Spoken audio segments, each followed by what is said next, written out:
नमस्कार, मी मीनल दातार आमच्या आत्मरंग या YouTube चॅनलमध्ये तुमच्या सगळ्यांचं सहर्ष स्वागत करते। मंडळी, आज 8 मार्च म्हणजे जागतिक महिला दिन। आमच्या सगळ्या महिला रसिकांना आमच्या आत्मरंग मैत्रिणींकडून महिला दिनाच्या खूप खूप शुभेच्छा। आज एक विशेष भाग तुमच्या समोर घेऊन येते। 3 वर्षापूर्वी साधारण आम्ही पेशवाईतील अपरिचित स्त्रिया या नावाने एक मालिका केली होती आणि तुम्हाला सगळ्यांना ती आवडली होती। आज पुन्हा एकदा अशीच एक अपरिचित स्त्रीची ओळख मी तुम्हाला करून देणार आहे, जी स्त्री आहे महाभारतातली। डॉक्टर स्मिता दातार यांनी लिहिलेल्या एक होती हिडिंबा या पुस्तकातली हिडिंबा मी तुमच्या समोर वाचिक अभिनयाने सादर करणार आहे। खरं तर हा एक पात्री छोटंसं त्यांनी स्वगत त्या पुस्तकातलं लिहून दिलेलं आहे आणि त्याच्यातलं तेच स्वगत मी तुमच्या समोर आता सादर करणार आहे, पण ते वाचिक अभिनयाने। डॉक्टर स्मिता दातार या गेली 30 वर्ष वैद्यकीय क्षेत्रात खरं तर कार्यरत आहेत। सौंदर्य तज्ञ त्या आहेत, जनरल फिजिशियन आहेत, पण या व्यतिरिक्त एक प्रतिथयश लेखिका म्हणूनही त्यांची ओळख आता आपल्याला होते आहे। जवळपास 10 पुस्तकं त्यांची प्रकाशित झालेली आहेत आणि ग्रंथालयातर्फे त्यातली काही प्रकाशित करण्यात आलेली आहेत। अतिशय सुंदर पुस्तकं आहेत ही सगळी। तसंच त्यांनी काही एकांकिका लिहिलेल्या आहेत, त्या एकांकिकांनाही पारितोषिकं मिळालेली आहेत।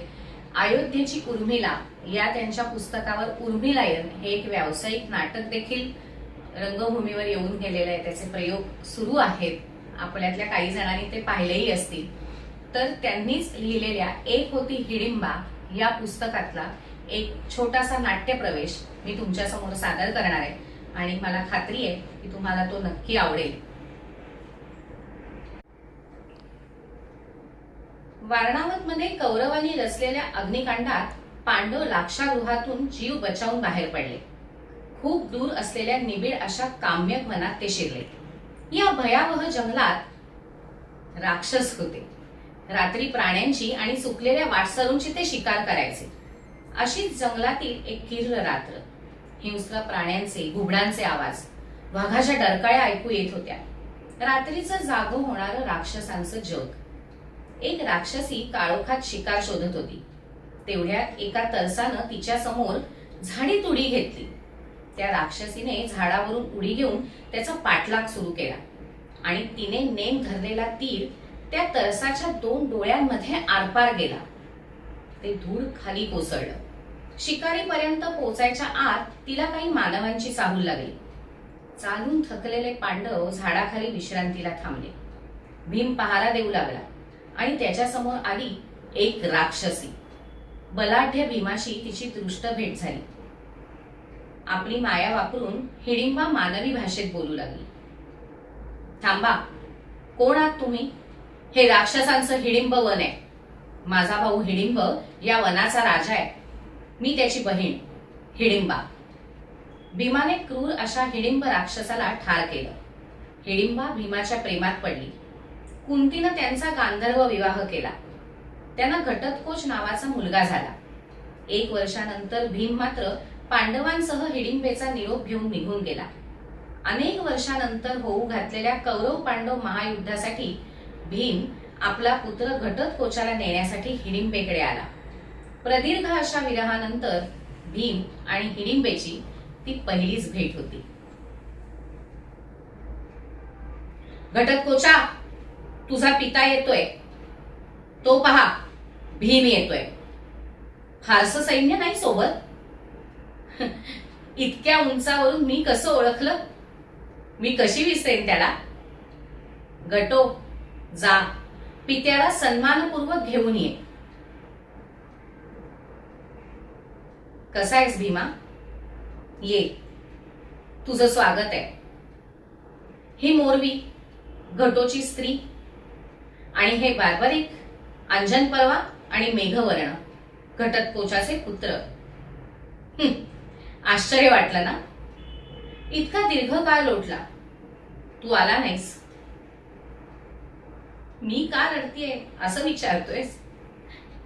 भीमा, तू सोडून गेलास ना, तेव्हा न रडलेली ही हिडिंबा तू परत आल्यावर दुःख काळजात मावे ना म्हणून रडतीये.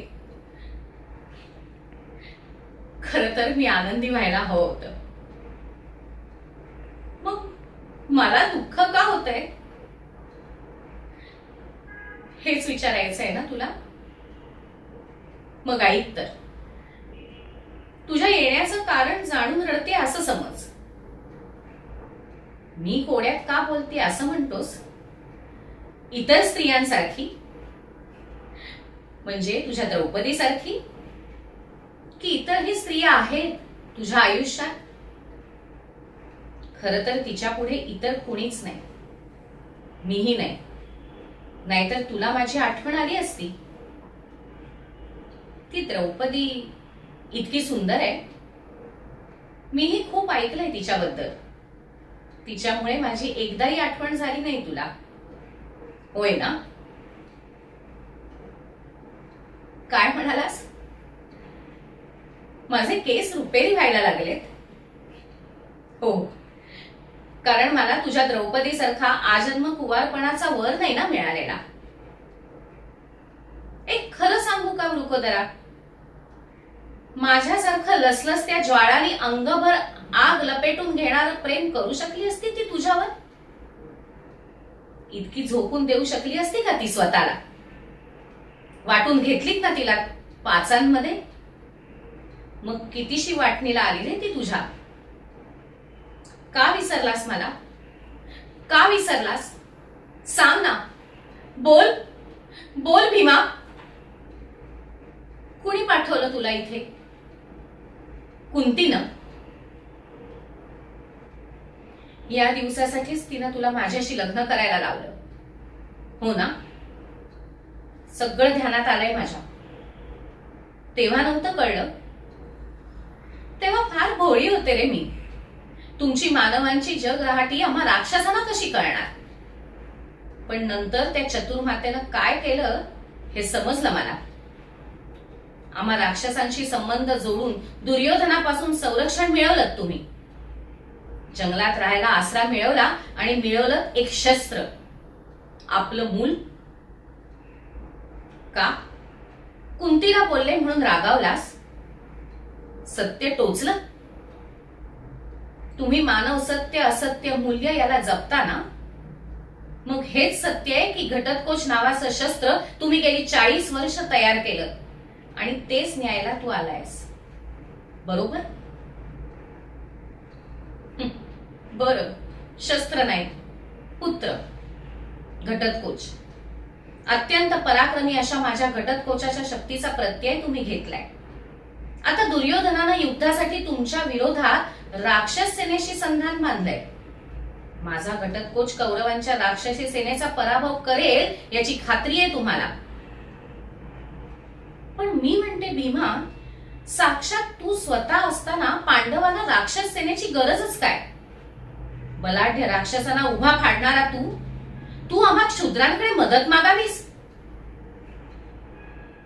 नाही रे, तुझा पाण उतारा करत नाहीये. तुझा राग कळतोय मला. पण तू तर आत्ताच म्हणालास साक्षात कृष्ण आहे तुमच्या सोबत.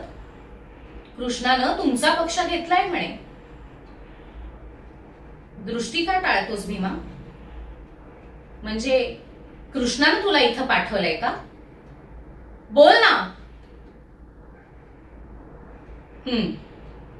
तुझ्या मौनानच दिलं उत्तर. कृष्णानंच पाठवलंय तुला. तोही त्या द्रौपदीच्या बाजूचा ना? ऐकलंय मी घटोत्कचाकडून.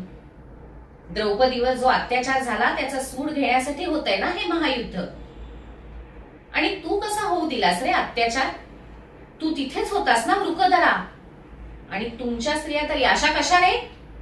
अन्यायाविरुद्ध झगडायला शिकवतच नाहीत का तुमच्या स्त्रियांना? का अशा दुर्बल ठेवता तुम्ही त्यांना? तुझी द्रौपदी म्हणे प्रतिशोधाची याचना करते तुम्हा पांडवांकडे. स्वतः काय केलं तिनं आजपर्यंत? गोळाभर अन्न तरी स्वतः धडपड करून आणतात का रे तुमच्या या राजस्त्रिया? की तुम्हीच मुद्दाम तशी रचना करता?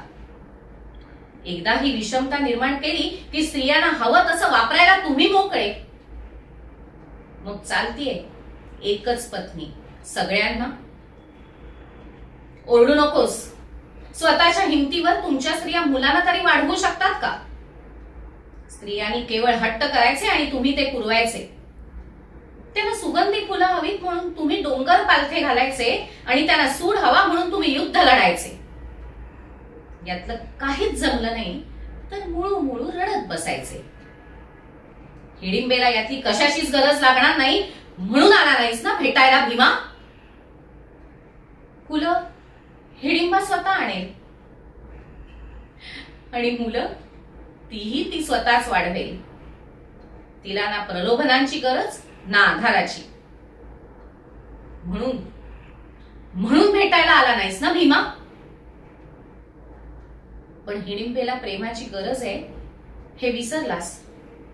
द्रौपदीच्या मुलांवर प्रेम करताना घटोत्कचावर प्रेम करायला विसरलास. हरकत नाही. मी माझ्या पराक्रमाच्या बळावर या जंगलाची राणी झालीये. माझ्या सामर्थ्यावर मी घटोत्कचाला वाढवलंय. मला तुझी आवश्यकताच नाहीये. जा तू. नको मंथनी करूस भीमा. तुझ्या महत्वाकांक्षेसाठी द्रौपदीच्या माहेराकडून तुम्हाला सैन्य मिळालंय, संपत्ती मिळाली. माझ्याकडून काय मिळणार होतं म्हणून मला इतकी वर्ष विसरलास तू. पण आता तुला माझ्याकडून मिळणारी एकच गोष्ट आहे, माझा घटो. ते फळ आता परिपक्व झालंय. ते द्यायचं हिडिंबा नाकारेल म्हणून स्वतः आलास ना तू. वापरून घेता तुम्ही माझ्या घटोत्कचाला. तो तुमच्या शुद्ध वंशाचा नाही म्हणून त्याला कसंही कधीही कुठेही जाऊन लढण्याचा आदेश देता. तो तुमच्या शुद्ध वंशाचा नाही म्हणून तुमच्या पत्नीनं त्याचा कसाही अपमान करायचा. पण एक लक्षात ठेव, तो राक्षस वंशाचा राजा आहे, तुमचा सेवक नाही. नाही जाऊ देणार मी त्याला. जा तू, जा. निघ इथून. निघ भीमा. ही हिडिंबा स्वयंसिद्ध आहे. तिला भीमाची गरज नाही. जा, जा तू. रसिक हो, तुम्हाला जर हा नाट्य प्रवेश माझ्या वाचिक अभिनयाने आवडला असेल तर आमचं चॅनल नक्की सबस्क्राईब करा, लाईक करा आणि शेअर करायला विसरू नका. असेच नवनवीन छान छान उपक्रम आम्ही तुमच्या समोर नक्कीच घेऊन येणार. धन्यवाद.